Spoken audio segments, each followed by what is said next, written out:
Assalamualaikum teman-teman, kembali lagi dengan saya Vida di channel YouTube Vida Bacain Buku. Apa kabar? Alhamdulillah ya teman-teman, saat ini kita selalu dalam keadaan baik, sehat dan berbahagia. Alhamdulillah, alhamdulillah, alhamdulillah. Teman-teman, kali ini kita akan lanjutkan lagi membaca buku Fihi Ma Fihi, Mengarungi Samudra Kebijaksanaan Jalaluddin Rumi. Saat ini kita akan masuk ke pasal 4. Mari kita mulai. Bismillahirrahmanirrahim. Pasal 4. Kami muliakan anak keturunan Adam. Salah satu dari mereka berkata, "Ada sesuatu yang aku lupakan." Maulana Rumi menjawab, "Ada satu hal di alam semesta ini yang tak patut untuk dilupakan. Kalau kamu melupakan segala hal, tapi tetap mengingat satu hal itu, maka kamu tak perlu khawatir.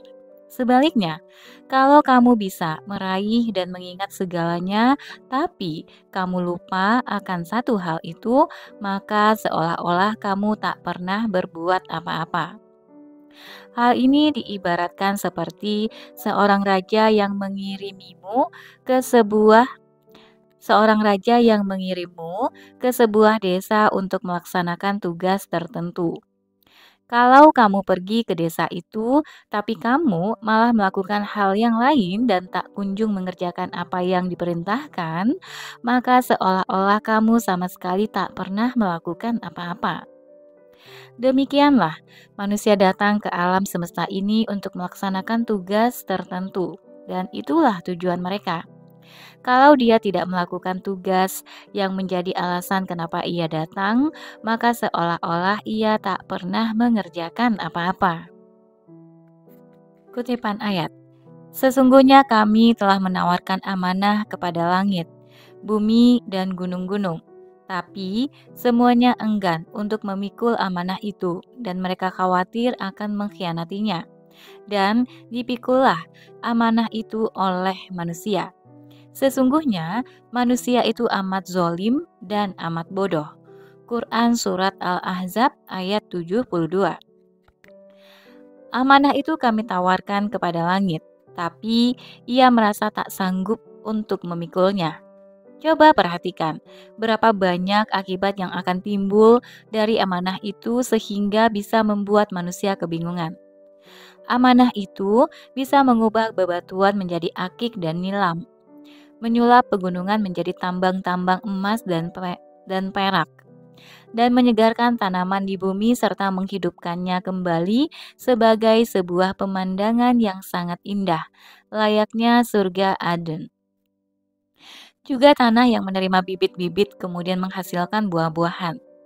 Bumi yang menerima dan menampakkan ratusan ribu keajaiban yang sulit dijelaskan. Kemudian, giliran pegunungan yang membuahkan logam-logam yang melimpah ruah. Semua itu adalah produksi dari langit, bumi, dan gunung.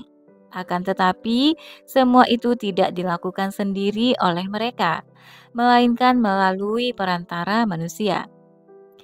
Dan sesungguhnya telah kami muliakan anak-anak Adam. Quran Surat Al-Isra ayat 70.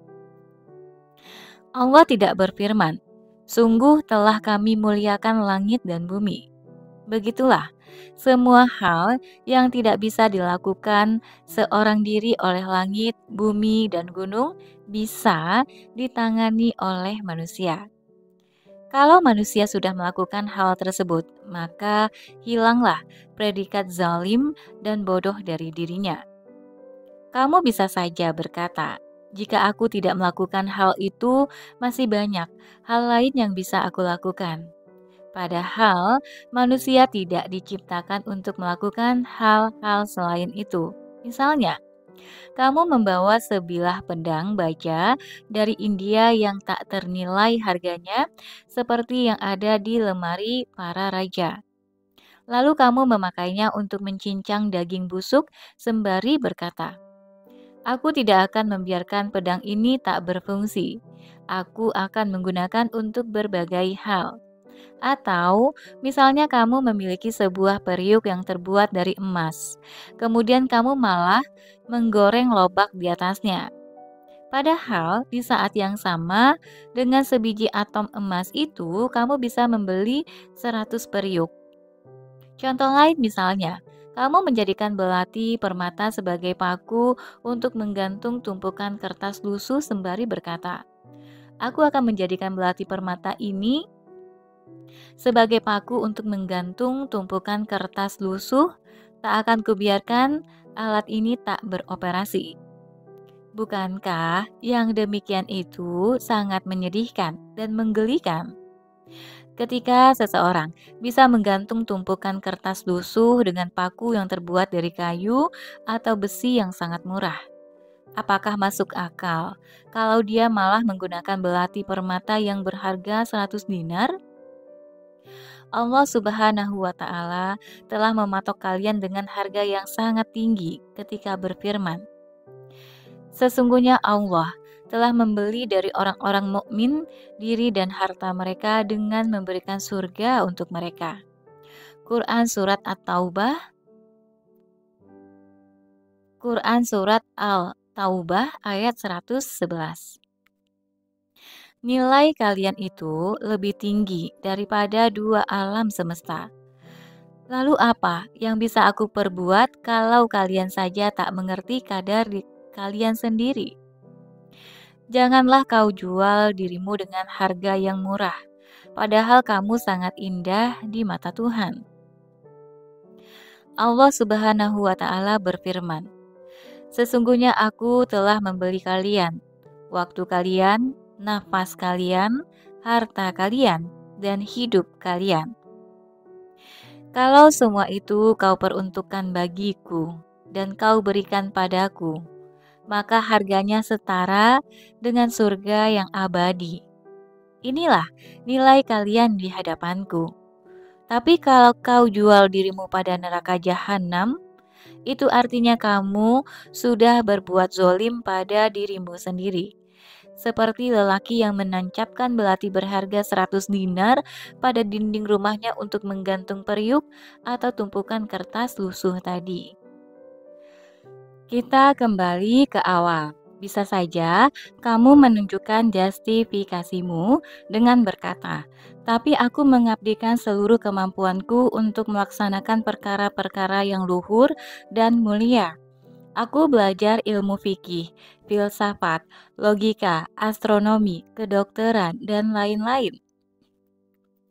Tapi kamu melakukan semua itu untuk dirimu sendiri.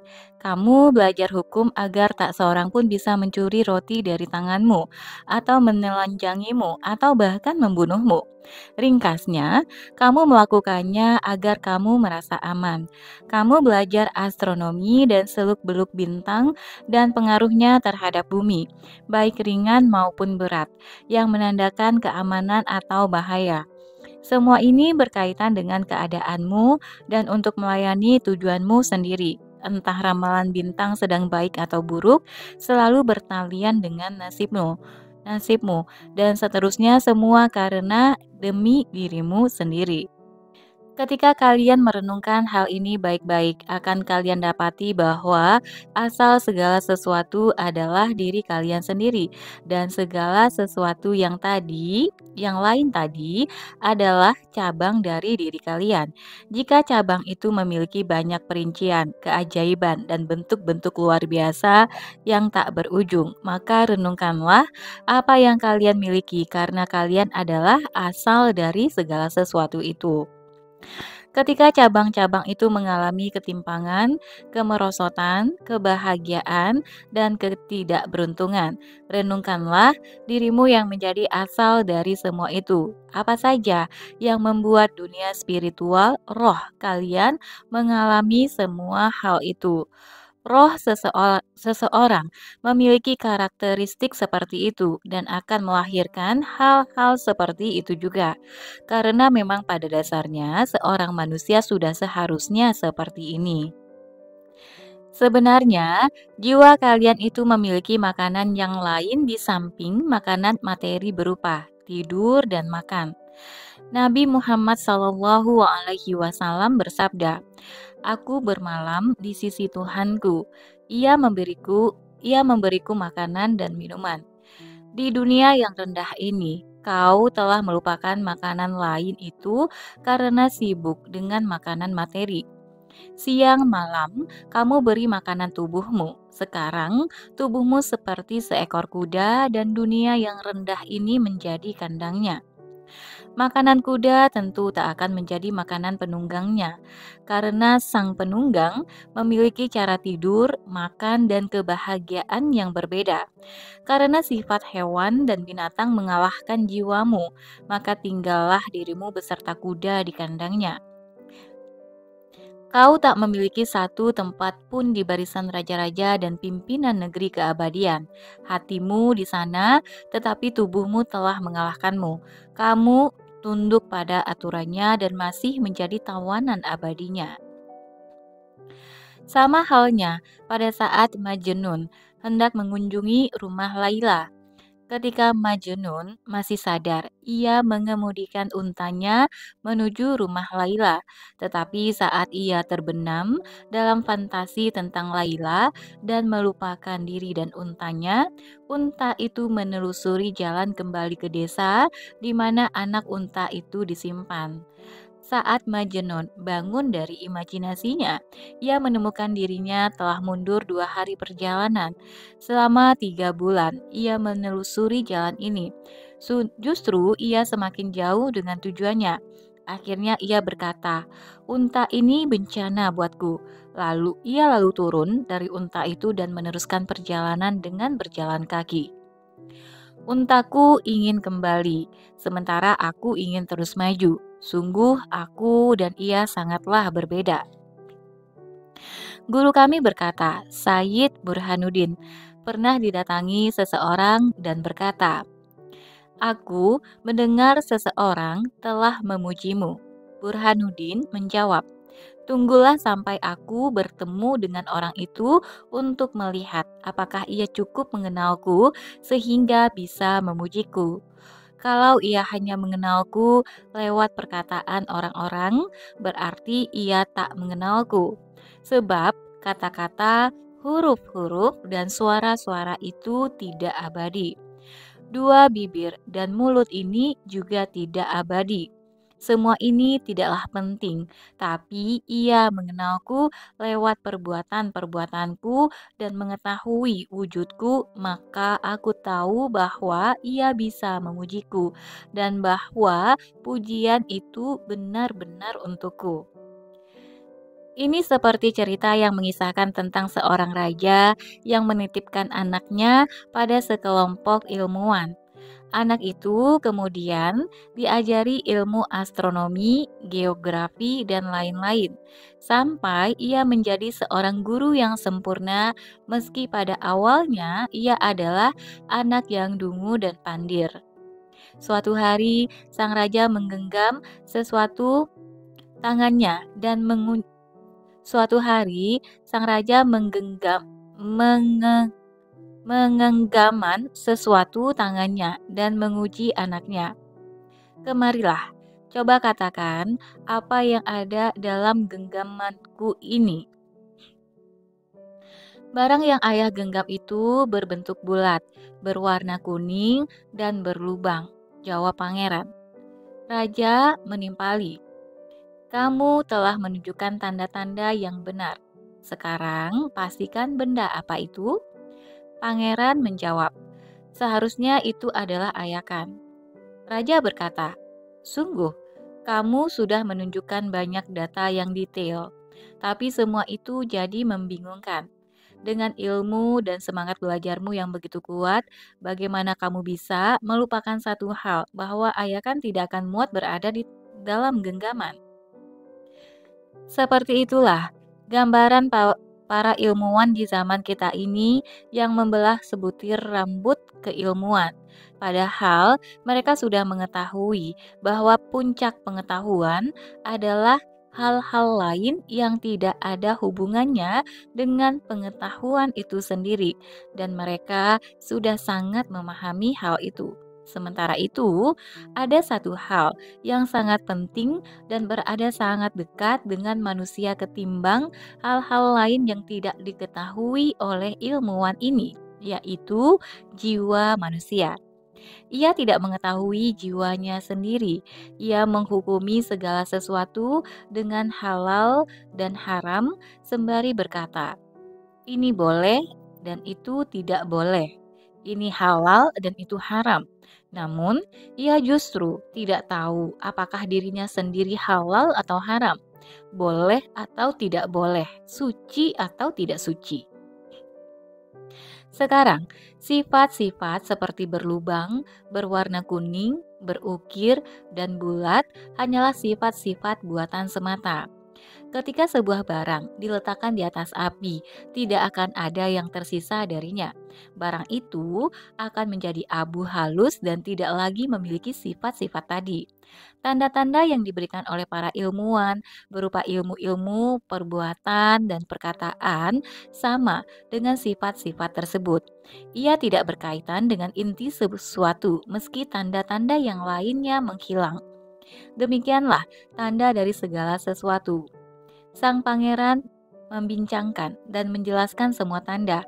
Kemudian, akhirnya menyimpulkan bahwa barang yang digenggam raja adalah sebuah ayakan tanpa mengetahui apa inti atau asal dari barang itu sendiri. Aku adalah seekor burung. Aku adalah seekor bulbul. Aku adalah seekor beo. Kalau mereka berkata padaku, "Tunjukkan jenis suara yang lain selain suaramu," niscaya aku tidak akan bisa melakukannya. Jika lidahku memang sudah demikian, maka aku tak bisa berbicara dengan suara lain. Hal ini berbeda dengan mereka yang bukan burung, yang bisa mempelajari suara-suara burung. Bahkan mereka adalah musuh-musuh burung dan pemburu burung itu sendiri. Dan pemburu burung itu. Mereka bernyanyi dan bersiul dengan nada lain untuk mengelabui burung agar dirinya dianggap sebagai burung. Kalau mereka disuruh untuk mengeluarkan suara yang lain, mereka akan melakukannya karena suara itu hanya dibuat oleh mereka. Meski sesungguhnya suara itu bukan milik mereka. Seperti para cendekiawan, mereka bisa membunyikan suara yang lain karena mereka telah belajar untuk mencuri suara-suara itu dan untuk memamerkan nada itu di setiap rumah. Lanjut, pasal 5. Kelahiran yang sambung menyambung. Amir berkata, "Tuan, alangkah mulianya engkau telah menghormatiku dengan cara ini. Aku tidak pernah mengharapkannya. Tidak pernah terlintas dalam benakku bahwa diriku layak menerima penghormatan ini. Seharusnya aku bernaung siang dan malam dengan kedua tangan terikat dalam barisan kelompok pelayan dan muridmu. Aku bahkan tidak layak begitu. Betapa mulianya semua ini." Maulana Rumi berkata, "Ini semua karena kamu punya semangat yang tinggi. Ketika kamu memegang jabatan yang tinggi dan agung, sehingga kamu disibukkan dengan pekerjaan-pekerjaan yang penting dan mulia, maka kamu akan menganggap dirimu mampu menangani semua pekerjaan itu karena tingginya semangatmu. Dan kamu tidak akan pernah merasa puas dengan prestasi yang sudah kamu raih karena kamu merasa ada banyak hal yang masih perlu dilakukan. Walaupun hatiku ingin selalu membantumu, aku juga ingin memberikan sebuah penghargaan dalam sebuah bentuk pada kalian.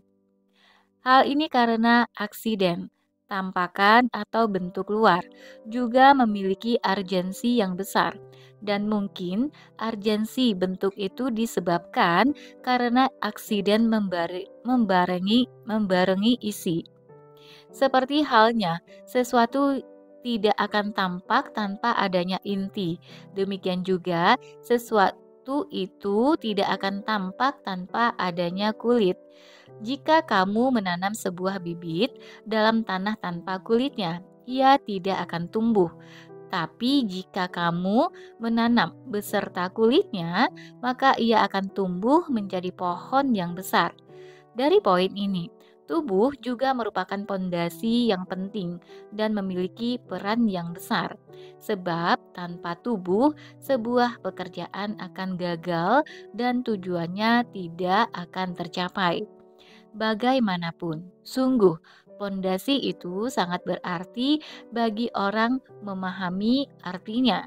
Ucapan 2 rakaat sholat itu lebih baik daripada dunia seisinya. Tidak selalu cocok untuk semua orang. Perkataan itu hanya cocok untuk orang yang merasa bahwa jika ia kehilangan 2 rakaat sholat, berarti ia kehilangan sesuatu yang lebih berharga dari dunia seisinya. Kehilangan 2 rakaat sholat lebih sulit baginya daripada kehilangan kerajaan dunia yang 2 rakaat salat berada di dalamnya. Seorang darwis menghadap salah seorang raja. Sang raja berkata kepadanya, "Wahai sang zahid, orang yang zuhud, tidak, kamu memandang sesuatu secara terbalik dari yang sesungguhnya." Jawab Darwis, "Dunia ini, akhirat, dan semua isi kerajaanmu adalah milikku. Akulah yang memegang otoritas alam semesta ini sepenuhnya, sementara kau hanya puas dengan sesuap makanan dan sepotong baju." Sebuah kutipan ayat Al-Quran. Maka kemanapun kamu menghadap, disitulah wajah Allah. Quran Surat Al-Baqarah ayat 115. Wajah Allah itu akan mengalir dan membentang selamanya tanpa batas. Para pecinta sejati telah mengorbankan diri mereka demi wajah itu tanpa mengharapkan imbalan apapun. Sementara umat manusia yang lainnya berakhlak seperti binatang. Maulana Rumi berujar, sekalipun mereka berakhlak seperti binatang, mereka tetap berhak untuk diberi pertolongan. Bisa saja mereka berada di dalam kandang, tetap mereka diterima oleh sang pemilik kandang itu. Jika sang pemilik menghendaki, ia bisa memindahkannya ke sebuah ruang khusus. Sama halnya dengan manusia yang pada awalnya tidak ada, kemudian Allah menjadikannya ada. Lalu Allah memindahkannya dari ruang khusus itu ke ruang dunia ini. Kemudian dari ruang dunia ini ke ruang tetumbuhan. Kemudian dari ruang tetumbuhan ke ruang hewani, dari hewan ke dalam manusia, manusia ke dalam malaikat, dan begitu seterusnya tanpa akhir. Demikianlah Allah menjelaskan semua hal ini untuk menyatakan bahwa Dia mempunyai banyak kandang, ruang, di mana setiap ruangnya lebih utama dari ruang yang selanjutnya. Sesungguhnya kamu melalui tingkat demi tingkat dalam kehidupan. Mengapa mereka tidak mau beriman? Quran Surat Al-Insyikok ayat 19 sampai 20. Allah menampakkan dunia ini agar kamu yakin bahwa akan datang tingkatan-tingkatan setelahnya. Allah tidak mengungkapkannya sehingga kamu bisa mengingkarinya dengan berkata, "Ini sudah semuanya." Seorang guru menunjukkan kecakapan dan keahliannya sehingga para murid menjadi yakin pada mereka dan akan mengakui keahlian-keahlian lain yang belum ditunjukkan oleh sang guru. Analogi ini serupa dengan seorang raja yang hendak memutus atau menyambung sebuah hubungan. Sang raja memenuhi permintaan rakyatnya agar mereka bisa mengharapkan hal-hal yang lain nantinya. Mereka menenun kain untuk dijadikan karung karena mendambakan hadiah-hadiah emas. Raja tidak melimpahkan hadiah-hadiah itu agar mereka berkata, "Ini sudah semuanya." Raja tak akan memberikan hadiah-hadiah yang lain, sehingga mereka hanya puas dengan pemberian yang ada. Jika raja mengetahui rakyatnya akan berkata demikian dan percaya akan hal itu, maka raja tidak akan memberikan hadiah-hadiahnya lagi pada mereka. Seorang zahid sejati adalah mereka yang mencari akhirat, sedangkan orang yang cinta pada dunia hanya mencari kandang. Sementara orang-orang pilihan Tuhan dan para arif tidak melihat akhirat dan juga kandang. Pandangan mereka tertuju pada sesuatu yang terjadi di awal. Mereka mengetahui permulaan setiap sesuatu. Seperti seorang ahli yang menanam gandum. Ia tahu yang akan tumbuh adalah gandum karena ia melihat hasil akhirnya sejak permulaan. Begitu juga seseorang yang menanam jelai, padi-padian, beras, serta tanaman-tanaman lainnya. Ketika seseorang melihat permulaan, pandangannya tidak tertuju pada akhir. Padahal dia bisa mengetahui akhir pada permulaan itu. Jarang sekali orang yang bisa mengerti akan hal ini. Mereka yang mencari akhirat adalah para penengah, mutawasitun, sedang mereka yang mencari kandang adalah hewan ternak. Derita akan menimpa setiap manusia, apapun pekerjaannya. Sebab ketika seseorang tidak menderita, tidak gila, dan tidak merindukan sesuatu, niscaya ia tak akan pernah sampai kepadanya. Sesuatu tidak akan didapat dengan mudah tanpa adanya derita.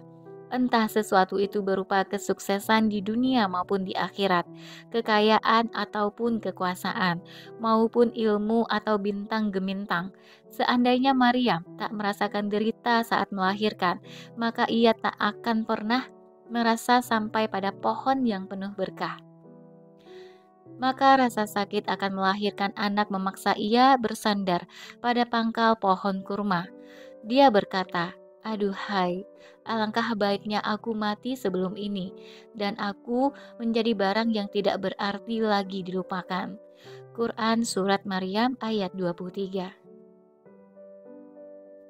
Rasa sakit itulah yang membuat Maryam berangkat menuju pohon yang penuh berkah. Pohon yang mulanya begitu kering itu pun berubah menjadi subur dan berbuah. Raga kita bagaikan Maryam, dan kita semua memiliki seorang Isa dalam diri kita. Kalau kita merasakan sakit, maka Isa kita akan lahir. Namun, jika rasa sakit tidak kita rasakan, maka Isa akan kembali ke asalnya melalui jalan rahasia yang sama yang dilaluinya. Membiarkan diri kita hampa tanpa ada yang kita dapatkan darinya. Jiwa ruhaniyahmu kelaparan, sementara raga luarmu kekenyangan. Setan makan dengan rakus sampai muntah. Sementara seorang raja bahkan tak memiliki sepotong roti. Sekarang berobatlah, karena Isamu sedang berada di bumi. Ketika Isa telah kembali ke langit, maka semua harapan akan sirna. Lanjut pasal 6. Seorang mukmin adalah cermin bagi mukmin lainnya. Perkataan ini ditujukan untuk orang yang membutuhkan kata-kata untuk memahami. Tapi bagi orang yang sudah bisa memahami tanpa harus berbicara, apa gunanya berbicara? Seluruh langit dan bumi adalah kata-kata bagi mereka yang mengerti. Mereka adalah anak dari kata-kata. Jadi, maka jadilah. Demikian juga bagi mereka yang sudah mendengarkan sebuah bisikan. Apa gunanya mereka berteriak dan menjerit? Seorang pujangga menggubah puisi dengan bahasa Arab di hadapan baginda raja. Raja itu berkebangsaan Turki, tapi ia tidak mengerti bahasa Arab, Persia. Pujangga itu menggubah kata-kata indah dan luar biasa ke dalam bahasa Arab pada pembukanya dan kemudian melanjutkan ke inti puisinya. Ketika sang raja menduduki singgasananya diiringi anggota dewan kerajaan, para gubernur, dan menteri-menteri, sang pujangga beranjak dan mulai mendeklamasikan puisinya. Sang raja selalu menganggukkan kepalanya di setiap alinea sebagai tanda acungan jempol kepada sang pujangga. Di setiap alinea itu, ia tampak terkagum-kagum karena takjubnya. Dan sebagai tanda tawaduknya, ia memperhatikan dengan serius lantunan puisi itu. Para anggota dewan kerajaan keheranan dan bertanya-tanya. Raja kita tidak mengetahui satu kata pun dalam bahasa Arab. Bagaimana dia bisa menganggukkan kepala sesuai dengan lantunan puisi di majelis tadi? Bisa jadi beliau memang sudah mengetahui bahasa Arab selama bertahun-tahun, tapi kita tidak mengetahuinya. Jika kita pernah mengucapkan kata-kata yang tidak pantas dalam bahasa Arab, celakalah kita. Sang raja memiliki seorang budak kesayangan. Para anggota dewan kerajaan memanggil budak itu dan memberinya seekor kuda, bagal, dan sejumlah uang. Dan mereka juga berjanji akan memberikan hadiah lainnya. Kemudian mereka berkata, "Coba kamu cari tahu apakah Baginda Raja bisa berbahasa Arab atau tidak.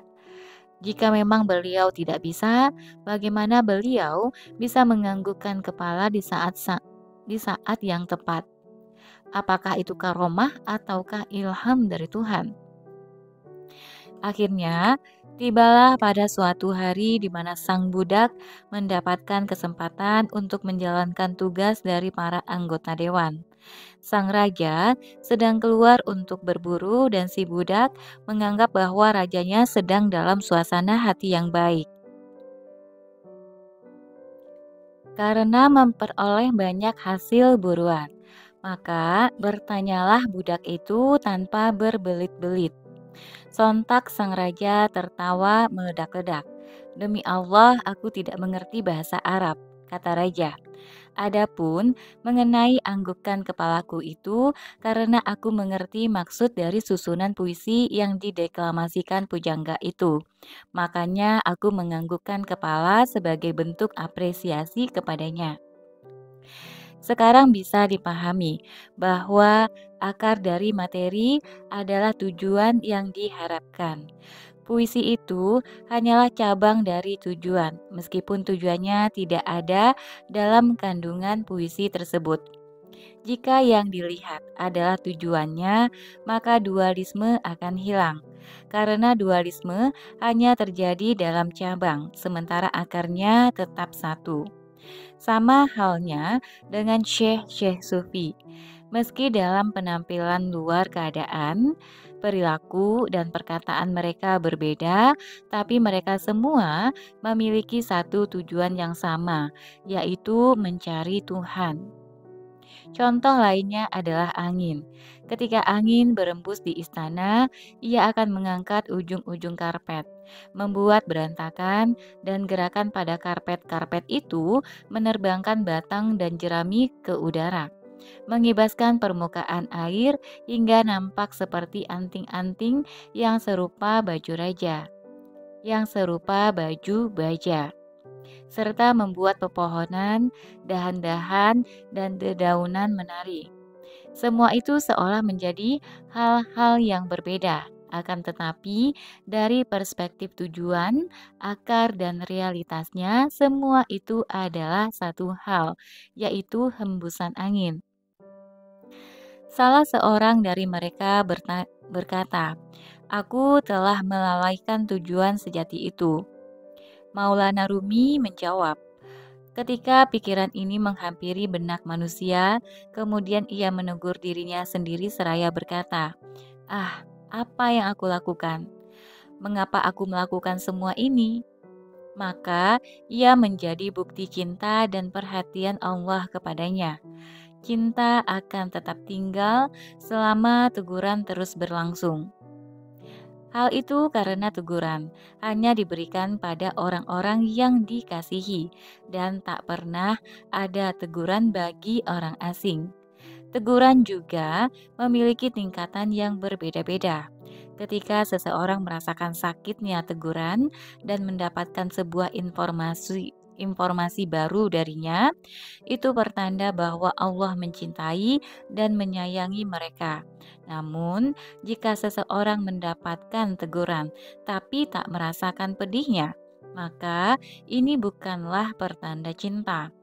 Sama halnya ketika sebuah karpet dipukul-pukul dengan sebatang kayu untuk membersihkan debu yang melekat padanya, maka orang yang bijak tidak akan menyebutnya sebagai sebuah teguran. Namun, jika seseorang memukul anak atau kekasihnya, maka itu disebut dengan teguran yang mana teguran itu adalah bukti kasih sayangnya. Oleh karena itu, selama kamu masih menemukan rasa sakit dan kekecewaan dalam dirimu, maka itu adalah bukti sayang dan cinta Allah padamu. Jika kamu melihat aib pada diri saudaramu, maka sejatinya aib yang kamu lihat itu adalah aibmu juga. Sufi sejati itu seperti sebuah cermin di mana di dalamnya kamu melihat gambarmu sendiri. Karena seorang mukmin adalah cermin bagi mukmin lainnya. Jauhkanlah aib itu darimu, karena sesuatu yang menyakitkan dalam diri mereka juga akan menyakitkan dirimu. Kemudian beliau melanjutkan ucapannya. Seekor gajah dibimbing menuju sumber mata air untuk minum. Ketika gajah itu melihat bayangan dirinya di permukaan air, ia berlari menjauh. Gajah itu mengira bahwa ia berlari karena ada gajah lain yang datang. Padahal sesungguhnya ia menghindari dirinya sendiri. Ketika sifat-sifat buruk seperti kezoliman, kebencian, kecemburuan, ketamakan, keras hati, dan kesombongan ada dalam dirimu, kamu tidak merasa sakit karenanya. Tapi ketika kamu melihatnya ada pada diri orang lain, maka kau akan menghindar dan merasa sakit karenanya. Seseorang tidak akan terganggu ketika ia terkena kudis atau bisul. Ia akan mencelupkan tangannya yang terkena penyakit itu ke dalam sup, lalu menjilati jemarinya tanpa merasa jijik sama sekali. Namun ketika ia melihat bekas bisul atau sedikit luka gores di tangan orang lain, ia menghindari makanan itu dan tidak mau mencicipinya. Sifat-sifat buruk itu seperti kudis dan bisul. Pada saat sifat-sifat itu ada pada dirinya, ia tak merasa tersakiti. Namun, ketika ia melihat sifat-sifat itu ada pada tubuh orang lain, ia justru merasa tersakiti dan menjauhi orang tersebut.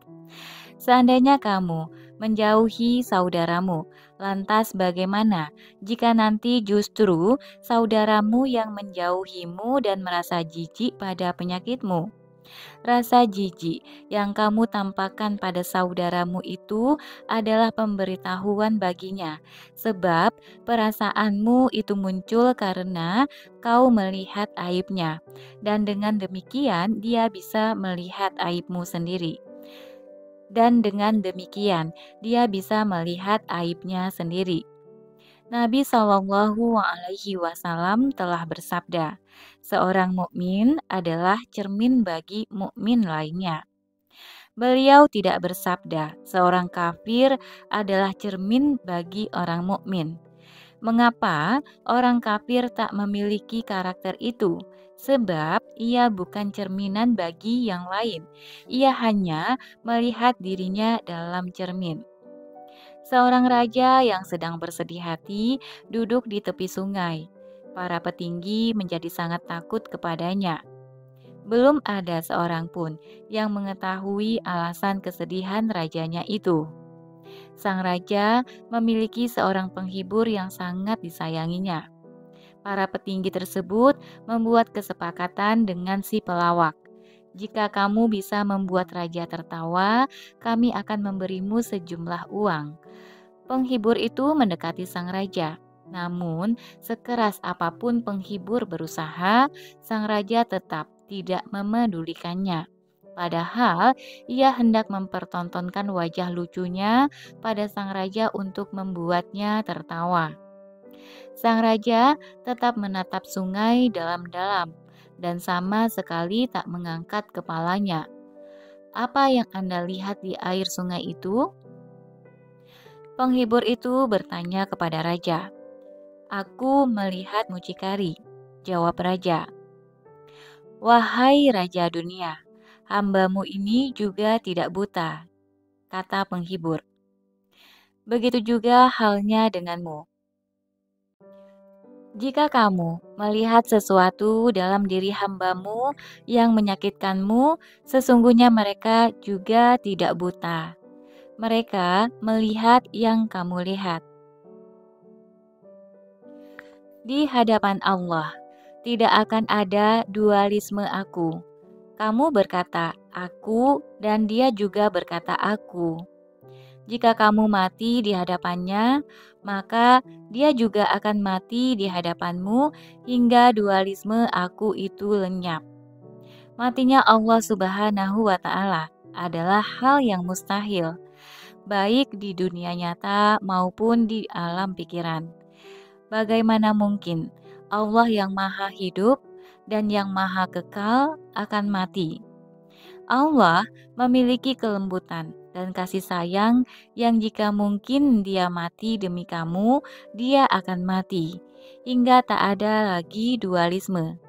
Sekarang, karena kematian Allah adalah hal yang mustahil, maka dirimulah yang harus mati agar Dia mengungkapkan keakuannya kepadamu, dan hilanglah dualisme aku. Ketika kamu mengikat dua ekor burung secara bersamaan, meski keduanya sejenis, dan kamu mengubah kedua sayapnya menjadi empat, mereka tetap tidak akan bisa terbang, karena ada dualisme makhluk di situ. Jika, jika kamu mengikat seekor burung yang telah mati dengan seekor burung yang masih hidup, maka burung yang hidup itu akan bisa terbang karena dualisme telah hilang. Matahari juga memiliki kelembutan yang bisa mendorongnya untuk mati di hadapan seekor kelelawar. Karena hal itu tidak mungkin, matahari berkata, "Wahai kelelawar, kelembutanku bisa dirasakan oleh segala sesuatu. Aku juga ingin berbuat baik padamu. Maka matilah kamu, karena kematianmu bukanlah hal yang mustahil, sehingga keberuntungan cahaya kemuliaanku akan memelukmu dan kamu bisa keluar dari kelelawaranmu. Kamu bisa keluar dari kekelelawaranmu untuk kemudian menjadi burung punik yang dekat denganku." Seorang hamba bisa membuat dirinya fana untuk kekasihnya. Ia memohon kekasih itu pada Allah Subhanahu wa Ta'ala, tapi Allah tidak mengabulkan permintaannya. Datanglah sebuah seruan, "Aku tak ingin kamu melihatnya." Si hamba itu tetap bersikeras terhadap permintaannya. Ia tak berhenti bertawasul dan berdoa, "Wahai Tuhan, aku sudah tenggelam dalam lautan cintanya, dan ia tak mungkin terpisah dariku." Akhirnya datang seruan lagi, "Apa kamu menginginkan kejelasan? Maka korbankan dirimu dan jadilah fana. Jangan tetap di sini, tinggalkan dunia ini." Hamba itu menjawab, "Ya Tuhan, aku rela, dan itulah yang akan terjadi." Hamba itu rela mengorbankan dirinya demi orang yang dicintainya, hingga ia berhasil meraih apa yang diinginkannya. Ketika seorang hamba memiliki kelembutan yang bahkan mau mengorbankan umur kehidupannya, satu hari baginya akan sepadan dengan umur alam ini dari awal sampai akhir. Bukankah Allah juga memiliki kelembutan seperti yang dimiliki hamba itu? Hal yang demikian tentu tidak mustahil. Fananya Allah lah yang mustahil. Maka tidak ada jalan lain selain kamu sendiri yang harus membuat dirimu fana. Seorang datang dengan membawa beban berat dan duduk di atas salah satu wali besar. Maulana Rumi berkata, "Apa perbedaan antara mereka yang berada di atas lampu dengan mereka yang berada di bawahnya? Jika lampu berada di atas, ia tidak berharap untuk dirinya sendiri. Tujuannya adalah untuk memberikan manfaat pada orang lain, sehingga mereka bisa merasakan sinarnya yang terang. Ke arah mana saja lampu mengarah, lampu tetaplah lampu, ia tetaplah matahari abadi. Jika para wali menginginkan kemudian Jika para wali menginginkan kemuliaan dan pangkat duniawi, hal ini karena mereka memiliki satu tujuan. Mereka berhasrat untuk memburu para ahli duniawi dan berteman dengan dunia yang tidak memiliki pandangan tentang kedudukan hakiki seperti yang dilihat para wali untuk kemudian mencoba membuat mereka menemukan jalan menuju kedudukan hakiki itu dan menjadi teman akhirat. Demikian juga Nabi Muhammad SAW yang tidak menaklukkan Mekah dan kota-kota di sekelilingnya lantaran beliau membutuhkannya. Beliau menaklukkan kota-kota itu untuk memberikan kehidupan pada semua manusia dan kemuliaan mereka dengan cahaya. Ini adalah tangan yang terbiasa untuk memberi. Ia tidak terbiasa untuk meminta. Para wali tersebar bersama orang-orang lainnya untuk memberikan sesuatu kepada mereka, bukan untuk mengambil sesuatu dari mereka. Ketika seseorang membuat sebuah perangkap dan mengharapkan burung-burung kecil akan terjerat dalam perangkapnya untuk kemudian dimakan atau dijual, maka itu disebut tipuan. Tetapi, jika seorang raja membuat perangkap untuk menangkap burung elang yang tak terlatih, tak memiliki sopan santun, dan tak tahu berharganya dirinya, untuk kemudian dilatih dengan tangan sang raja sendiri hingga menjadi burung yang dihormati, terlatih, dan memiliki sopan santun, maka ini bukanlah sebuah tipuan. Meskipun kelihatannya seperti tipuan, hal demikian dapat dikatakan hakikat, kebenaran, pemberian, hadiah, menghidupkan makhluk yang mati, mengubah batu menjadi akik, mengubah air mani yang mati menjadi manusia, dan bahkan lebih dari semua itu. Seandainya elang itu mengetahui alasan sang raja memburunya, justru ia akan mendatangi sendiri perangkap tadi dengan jiwa dan hatinya dan akan terbang ke tangan sang raja. Orang-orang hanya melihat pada aspek lahiriah dari perkataan para wali dan berkata, "Kita telah banyak mendengar tentang ini. Hati kita telah penuh dengan kata-kata semacam itu." Sebuah kutipan ayat. Dan mereka berkata, "Hati kami tertutup, tapi sebenarnya Allah telah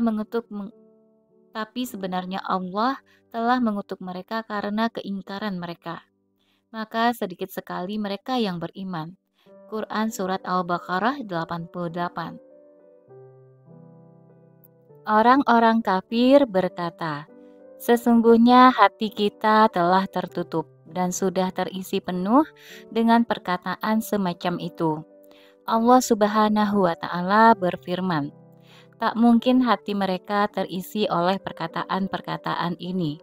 Hati mereka penuh terisi oleh kegelisahan dan praduga-praduga yang salah, berisi syirik dan keraguan, serta terisi oleh laknat.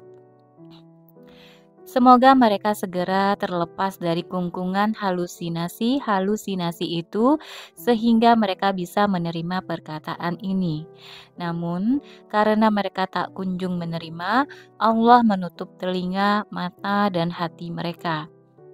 Mata mereka melihat sesuatu yang bukan sebenarnya, sehingga mereka melihat Yusuf sebagai seekor serigala. Telinga mereka mendengar sesuatu yang bukan sebenarnya, sehingga mereka menganggap hikmah sebagai canda tawa dan halusinasi. Hati mereka berubah menjadi kaleng-kaleng kegelisahan dan prasangka.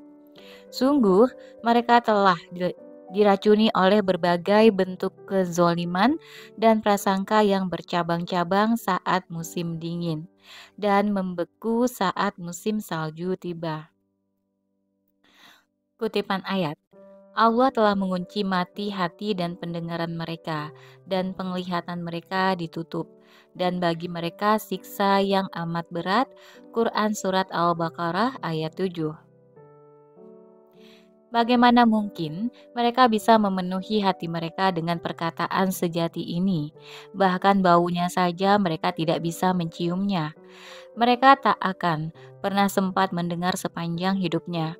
Bukan hanya mereka yang akan mengalami hal demikian, tapi siapa saja yang selalu berbangga-bangga dengan dirinya sendiri serta leluhur mereka yang tak tertolong. Perkataan itu adalah bejana yang diperlihatkan oleh Allah kepada sebagian dari mereka dalam keadaan terisi penuh dengan air, sehingga mereka bisa meneguk dan melepas dahaga. Allah juga memperlihatkan bejana itu pada sebagian yang lain, tapi dalam keadaan kosong.